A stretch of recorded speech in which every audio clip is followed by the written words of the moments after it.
Hi, I'm Joey Hutchison, and my murder mystery book was The Murder at the Vicarage by Agatha Christie. So, this is a quote from the novel. "For a moment, I could hardly take in the meaning of the scene before me. The man was dead, shot through the head."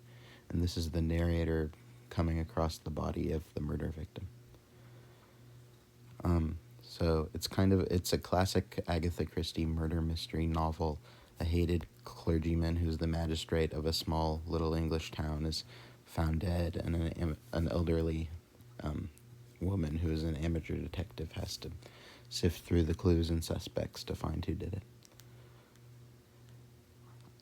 Like I said, there's a large cast of characters, and the most important one I would say is Miss Marple, who is an old woman who investigates the murder. She lives in the setting, which is a little town called St. Mary Mead, and she's actually a recurring character in Agatha Christie novels. She appears in several, and this is the first one that she's in.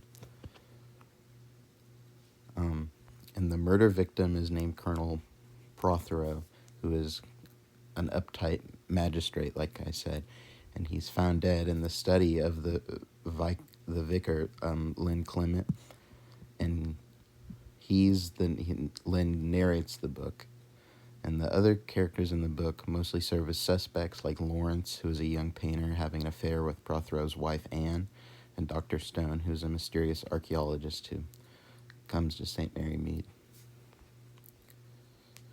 The mystery kicks off when Colonel Prothero is found shot dead in Lynn's study. Lawrence turns himself in, as does Anne, but both are quickly exonerated, which adds to the mystery.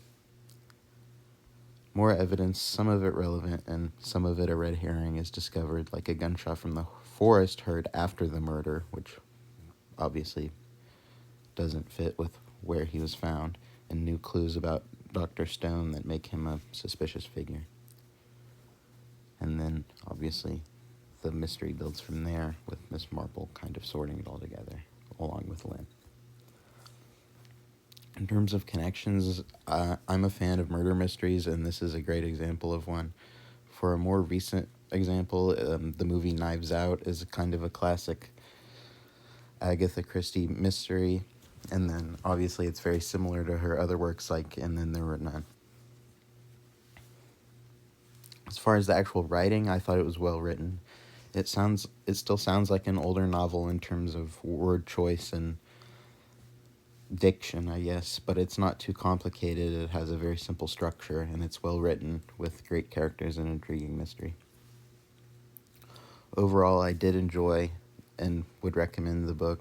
It's not one of my favorite murder mysteries that I've ever read or seen, but it's an enjoyable classic example of that, and if you're a fan of the genre, I would definitely recommend it.